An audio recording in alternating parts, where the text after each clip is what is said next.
વિદ્યાર્થી મિત્રો, આપણે ધોરણ 12 કોમર્સમાં અભ્યાસ કરી રહ્યા છીએ પ્રકરણ 3 સુરેખ નિયત સંબંધ.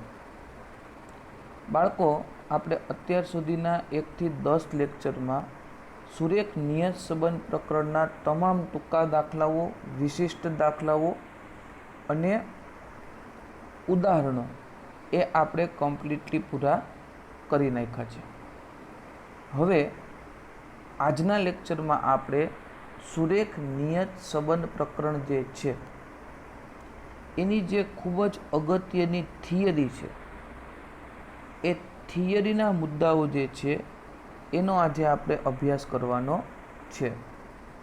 આ થિયરીના મુદ્દાઓ છે એ હું તમને એક પછી એક પ્રશ્ન વાઇઝ આજના લેક્ચરમાં સમજાવીશ. તો ચાલો આગળ વધીએ. સુરેખ નિયત સંબંધની થિયરી. બાળકો, સુરેખ નિયત સંબંધમાં વિભાગ ડીમાં તમારા પાઠ્યપુસ્તકમાં થિયરી આપેલી છે કે નીચેના પ્રશ્નોના માગ્યા પ્રમાણે જવાબ આપો. એમાં પહેલો પ્રશ્ન છે, યોગ્ય ઉદાહરણ આપી બે ચલ વચ્ચે કાર્ય કારણનો સંબંધ છે એ વિધાન સમજાવો તેમજ નિરપેક્ષ ચલ અને સાપેક્ષ ચલ વ્યાખ્યાયિત કરો. બાળકો, આ કાર્ય કારણનો સંબંધ છે એ મોસ્ટ આઈએમપી ક્વેશ્ચન છે. આના ઉપરથી એક બે વાક્યના ઉત્તર નીકળે છે.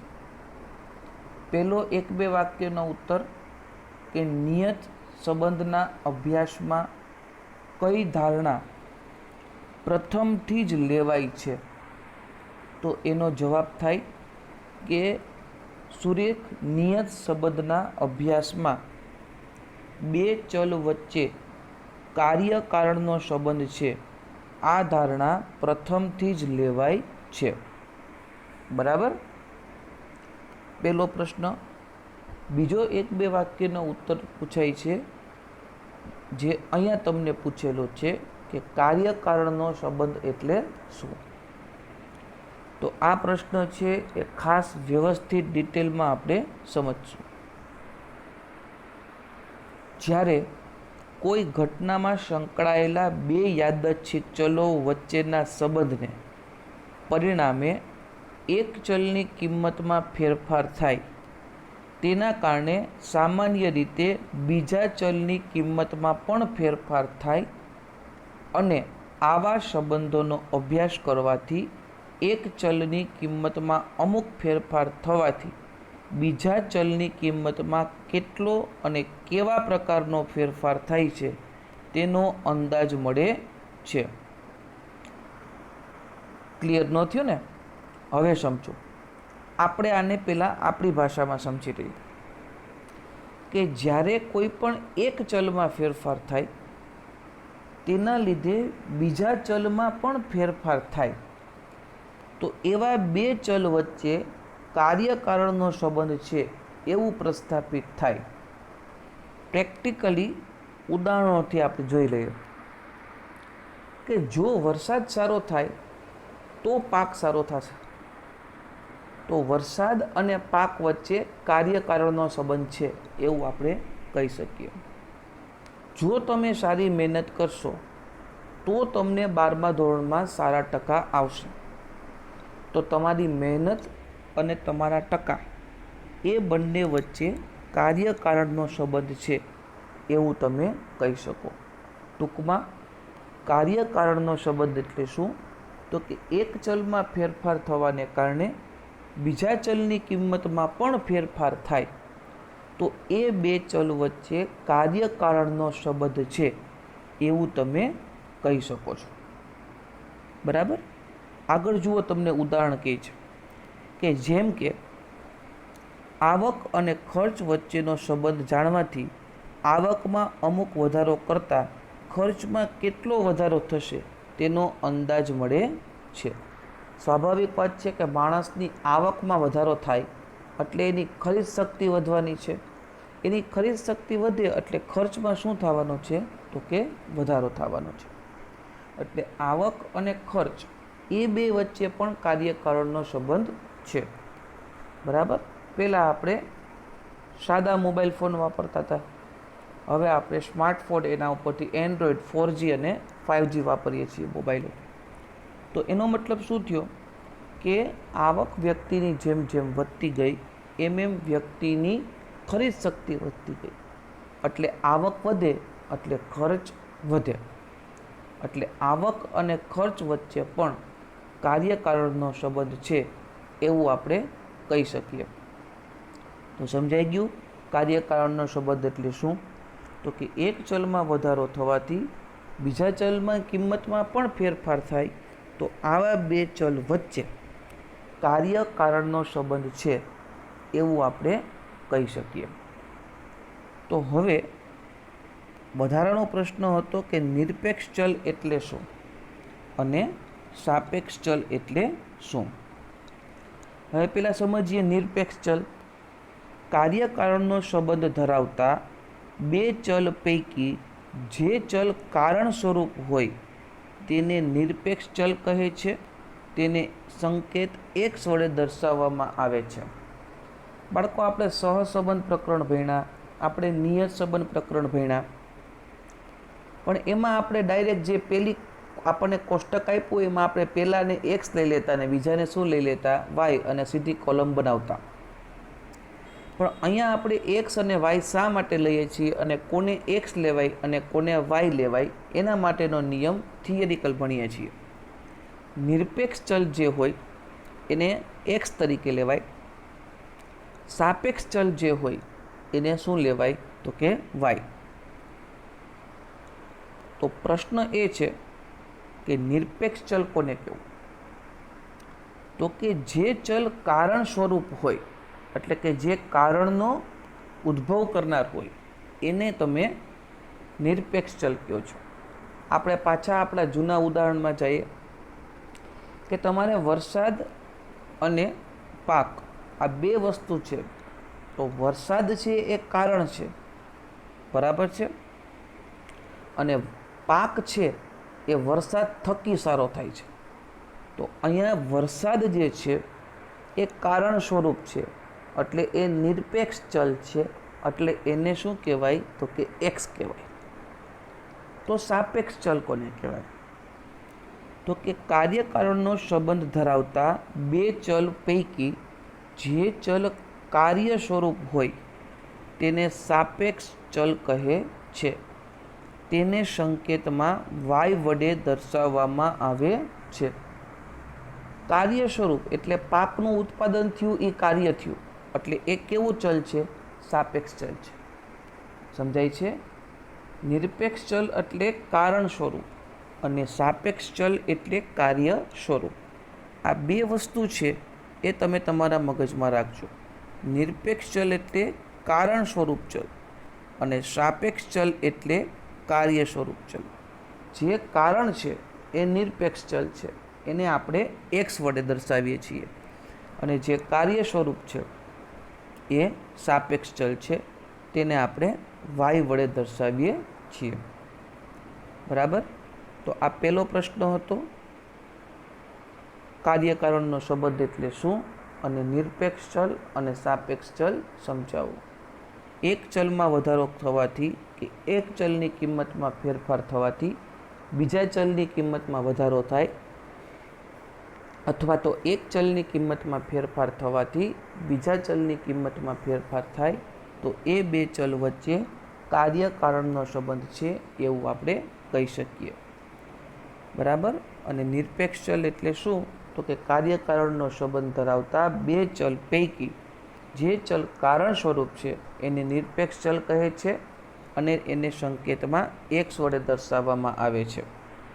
સાપેક્ષ ચલ એટલે કે કાર્યકારણનો સંબંધ દર્શાવતા હોય તે બે ચલ પૈકી જે કાર્ય સ્વરૂપ ચલ છે તેને સાપેક્ષ ચલ તરીકે ઓળખવામાં આવે છે. તેને સંકેતમાં y વડે દર્શાવવામાં આવે છે. તો આ ખૂબ જ અગત્યનો પ્રશ્ન છે બાળકો. મોટા પ્રશ્ન તરીકે નહીં તો આમાંથી એક બે વાક્યના ઉત્તર તરીકે તો પ્રશ્ન પૂછાય છે ઘણી વખત, એટલે આ પ્રશ્નને ખાસ તમારે સમજી લેવો. પહેલો પ્રશ્ન છે એ આપણો કમ્પ્લીટ થઈ ગયો. હવે આપણે જવું છે પ્રશ્ન નંબર 4માં. પ્રશ્ન નંબર 4 છે એ ખૂબ જ અગત્યનો પ્રશ્ન છે. બોર્ડની એક્ઝામમાં 3 થી 4 વખત આ પ્રશ્ન પૂછાઈ ગયો છે. નિયત સંબંધની ઉપયોગિતા. નિયત સંબંધ છે એ આપણને ખબર છે કે નિરપેક્ષ ચલ x અને સાપેક્ષ ચલ y, બરાબર. હવે નિરપેક્ષ ચલ xના આધારે સાપેક્ષ ચલ yનો આપણે અંદાજ મેળવીએ છીએ, એટલે કે પૂર્વાનુમાન મેળવીએ છીએ, જેને આપણે શું કહીએ છીએ તો કે વાય કેપ. એનો મતલબ એવો થયો કે નિયત સંબંધ છે એ શું કામ કરે છે તો કે તમારે જો કોઈ પણ વસ્તુનું અનુમાન મેળવવું હોય, કોઈ પણ વસ્તુનું તમારે પૂર્વાનુમાન મેળવવું હોય, અથવા તો ભવિષ્યમાં શું હશે એનો તમારે અંદાજ મેળવવો છે, તો એના માટે નિયત સંબંધ છે એ તમને ઉપયોગી થાય છે. તો અહીંયા આપણે આ વસ્તુને ધ્યાનમાં રાખી અને નિયત સંબંધ છે એ આપણને કેવી રીતે ઉપયોગી છે એનો આપણે અભ્યાસ કરીશું. એટલે આજે આપણો પ્રશ્ન છે નિયત સંબંધની ઉપયોગિતા. તો એ જે ઉપયોગિતા છે એ ઉપયોગિતામાં પહેલી ઉપયોગિતા છે કે નિયત સંબંધની મદદથી બે સંબંધિત ચલો વચ્ચેનો વિધેયાત્મક સંબંધ જાણી શકાય છે. આપણે વિકલ્પમાં પહેલો જ વિકલ્પ નિયત સંબંધમાં જોયો કે બે ચલ વચ્ચે વિધેયાત્મક સંબંધ સ્થાપિત કરતું હોય તો એના માટે તમારે શું મેળવવું પડે તો કે નિયત સંબંધ મેળવવો પડે. અને નિયત સંબંધની વ્યાખ્યામાં પણ આ જ વસ્તુ તમને કહે છે. એટલે કોઈ પણ બે સંબંધિત ચલો કે જેની વચ્ચે કાર્યકારણનો સંબંધ હોય તો એવા બે જે ચલો છે એ ચલોનો વિધેયાત્મક સંબંધ એટલે કે વિધેય દ્વારા પ્રસ્થાપિત થતો સંબંધ વાય કેપ બરાબર a પ્લસ bx એ આપણું વિધેય છે.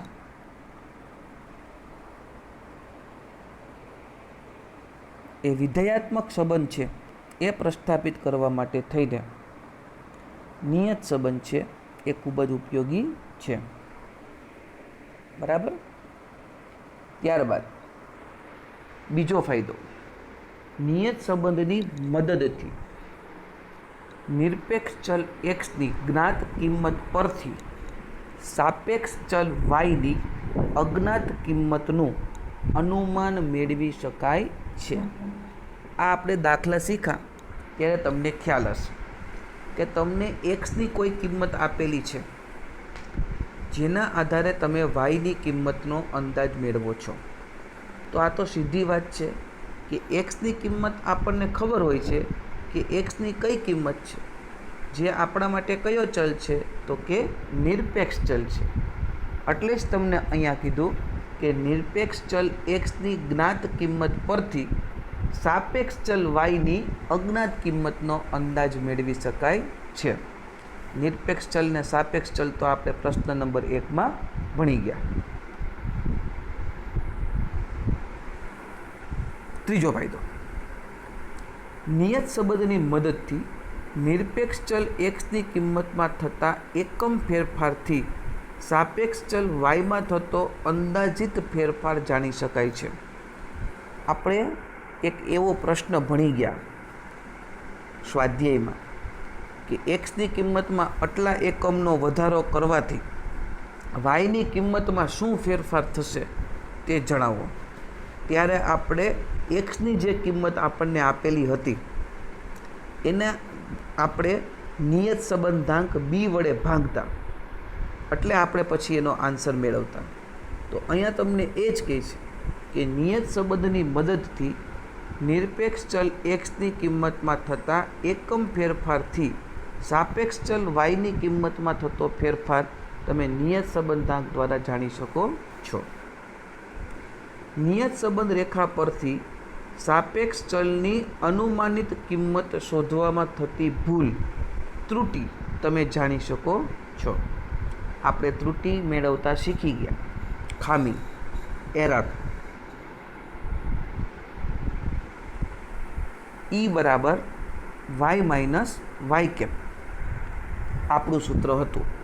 એનો મતલબ શું થયો કે નિયત સંબંધની મદદથી તમે મેળવેલા જો કોઈ અંદાજો છે તો એ અંદાજો પણ કેટલા સાચા છે અને કેટલા ખોટા એનો અંદાજ તમે નિયત સંબંધ પરથી મેળવી શકો છો.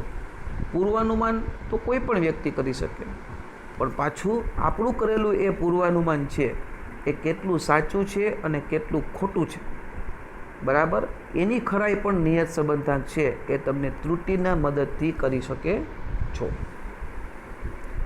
પાંચમો ફાયદો, વ્યવહારિક ક્ષેત્રો જેવા કે અર્થશાસ્ત્ર, વેપાર ઉદ્યોગો, શિક્ષણ, મનોવિજ્ઞાન, સમાજશાસ્ત્ર, તબીબી, આયોજન વગેરેમાં નિર્ણય ઘડતર માટે નિયત સંબંધ ખૂબ જ ઉપયોગી છે. એ તો આપણે જોઈ ગયા.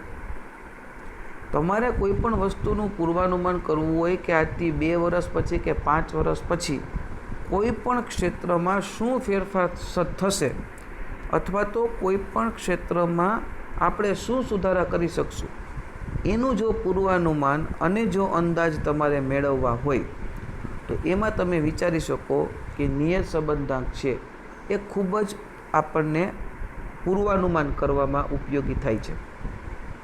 દરેક ક્ષેત્રમાં આપણે દાખલાઓ જોયા, પિતાની ઉંમર અને પુત્રની ઉંમર, બરાબર, વરસાદ અને પાક, સરખામણી આપણે કરી છે, ગણિતના ગુણ અને વિજ્ઞાનના ગુણ.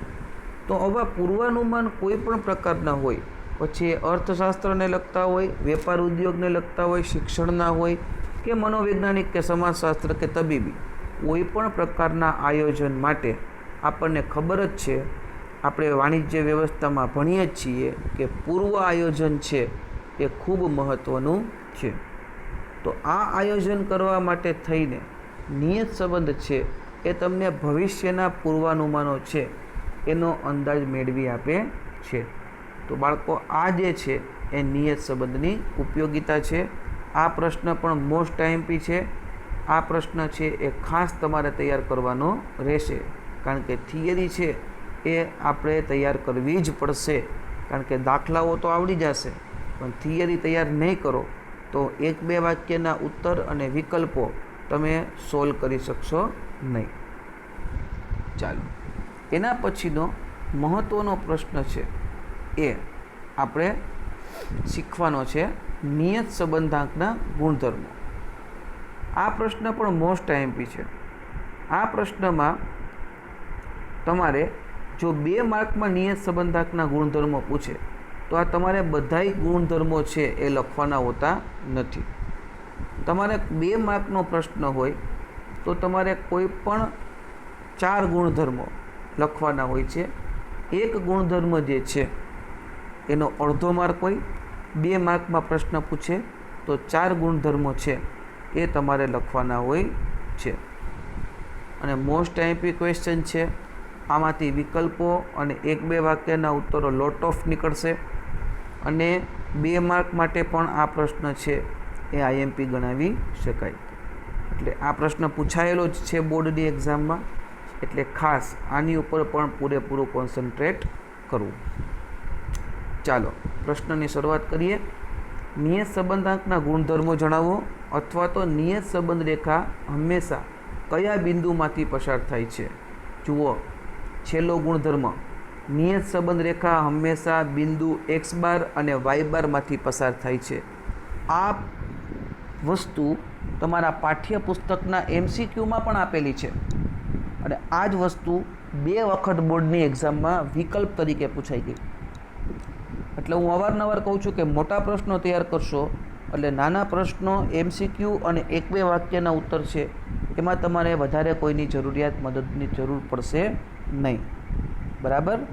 એટલે ખાસ આ પ્રશ્નો છે એ તમારે વ્યવસ્થિત તૈયાર કરી લેવા. હવે નિયત સંબંધાંકના ગુણધર્મો છે. એમાં પહેલો ગુણધર્મ છે નિયત સહસંબંધાંક R અને નિયત સંબંધાંક B બંનેના ચિહ્નો કેવા હોય તો કે સમાન છે. આપણે નિશ્ચયકતાનો આંક મેળવીએ છીએ R², તો પહેલાં R મેળવી લઈએ છીએ અને પછી Rનો સ્ક્વેર કરી નાખીએ છીએ.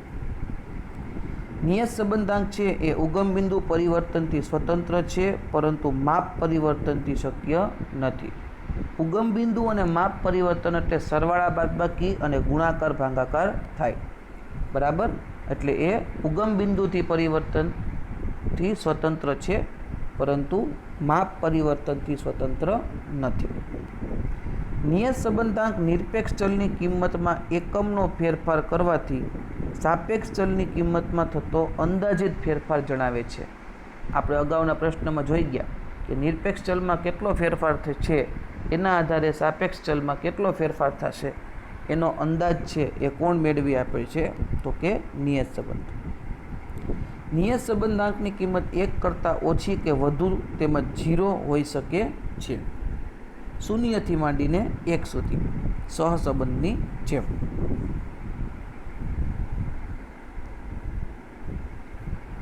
નિયત સંબંધાંક સાપેક્ષ માપ છે. સહસંબંધ છે એ કેવું માપ છે? નિરપેક્ષ માપ છે. જ્યારે નિયત સંબંધ છે એ સાપેક્ષ માપ છે. નિયત સંબંધાંકના ચિહ્નોના આધારે સહવિચરણ પર હોય છે. આપણે સહવિચરણના દાખલા ભણી ગયા, બરાબર, કોવેરિયન્સ ઓફ એક્સ વાય, બરાબર. એ નિયત સંબંધના ચિહ્નો છે એ કોના ઉપર આધારિત છે? તો કે સહવિચરણ પર આધારિત હોય છે. જો નિયત સંબંધાંક બી ધન હોય તો એક્સની કિંમતમાં વધારો કરવાથી વાયની કિંમતમાં પણ શું થશે? વધારો. આ તો કોમન સેન્સની વસ્તુ છે. નિયત સંબંધાંક બી ઉપર જ ડિપેન્ડ છે બધું. આપણે શીખી ગયા દાખલાઓમાં ત્યારે પણ આપણે નીચે વાક્યો લખતા. તો સ્વાભાવિક વાત છે કે નિયત સંબંધાંક બી જો ધન હોય તો એક્સની કિંમતમાં વધારો કરવાથી વાયની કિંમતમાં શું થશે? વધારો. અને નિયત સંબંધાંક બી છે એ જો ઋણ હોય તો એક્સની કિંમતમાં વધારો કરો તો પણ વાયની કિંમતમાં શું થશે? ઘટાડો. એ આપણે દાખલાઓમાં પ્રેક્ટિકલી શીખી ગયા છીએ. અને 9મો ગુણધર્મ, નિયત સંબંધ રેખા હંમેશા બિંદુ x બાર અને y બારમાંથી પસાર થાય છે. બરાબર. તો આપણે 3 પ્રશ્નોનો આજે અભ્યાસ કર્યો. પહેલો પ્રશ્ન, યોગ્ય ઉદાહરણ આપી 2 ચલ વચ્ચેના કાર્યકારણનો સંબંધ છે એ વિધાન સમજાવો. બીજો પ્રશ્ન, નિયત સંબંધની ઉપયોગિતા, જે મોસ્ટ આઈએમપી ક્વેશ્ચન છે. ત્રીજો પ્રશ્ન જે છે એ આપણે શીખી ગયા નિયત સંબંધના ગુણધર્મો અને નિયત સંબંધ રેખા હંમેશા કયા બિંદુમાંથી પસાર થાય છે તેનો પણ આપણે અભ્યાસ કરી લીધો. બાળકો ખાસ કહી દો, આ થિયરી છે, બરાબર, એ બોર્ડની એક્ઝામમાં જનરલી 26 થી 29 માર્કની પૂછાય છે. 10 MCQ, 10 1-2 વાક્યનો ઉત્તર. સી વિભાગમાં 2 થી 3 પ્રશ્ન નાના નાના થિયરીના હોય છે, એટલે 3 2 6 માર્ક એપ્રોક્સિમેટલી ગણીએ. અને ડી વિભાગમાં 1 પ્રશ્ન 3 માર્કનો થિયરીનો હોય. હવે તમે 10 MCQ અને 10 1-2 વાક્યના ઉત્તરો ભેગા કરો તો એ 20 માર્ક થયા. અને 6 માર્ક સી વિભાગમાં ગણો તો 26, અને ડી વિભાગમાં 1 પ્રશ્ન એટલે 29 માર્કની થિયરી આખા આંકડાશાસ્ત્રના પેપરમાં હોય છે. ક્યારેક એના ઓપ્શનમાં દાખલો પણ હોય છે. પણ તેમ છતાંય આપણે થિયરી છે એની ઉપર જો આપણે ભાર આપશું તો આપણે વિકલ્પ અને 1-2 વાક્યના ઉત્તરના જે 20 માર્ક છે એની ઉપર આપણે વ્યવસ્થિત કોન્સન્ટ્રેટ કરી અને એ માર્ક આપણે મેળવી શકશું. તો આજના લેક્ચરમાં આપણે આ 3 પ્રશ્નોનો અભ્યાસ કર્યો. આ 3 પ્રશ્નો છે એ વ્યવસ્થિત તમારી ફેરબુકમાં લખજો, આને તૈયાર કરજો અને સમજજો. બરાબર. હવે પછીના નેક્સ્ટ લેક્ચરમાં આપણે મળશું ત્યારે થિયરીનો વધારે અભ્યાસ કરીશું. ત્યાં સુધી આવજો.